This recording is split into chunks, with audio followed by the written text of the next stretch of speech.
Nakuha mo rin ba to?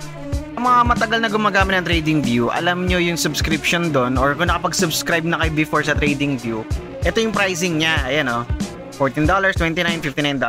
So, pag kinonvert natin siya, nasa mga 3,000 to 4,000 pesos yung subscription.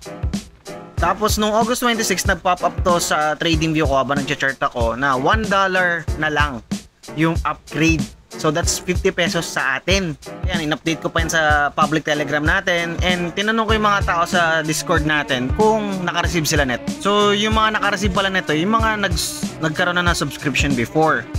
So, sa mga hindi nakakaalam, kapag nag-upgrade ka sa any subscription ni TradingView, may mga features ka na pwedeng gamitin. Like pwede kang mag-backtest or mag-replay ng trades. Pwede kang mag-trade sa time frame na seconds. Pwede kang mag-backtrack ng mas maraming bars. Ibig sabihin, kung sa free is hanggang 15 minutes ka lang pwede mag-research pabalik. Pwede kang umabot like sa 5 minutes, 1 minute pag naka-subscribe ka. So ikaw ba, nakuha mo ba itong $1 promo na to? Comment down below. Let's go!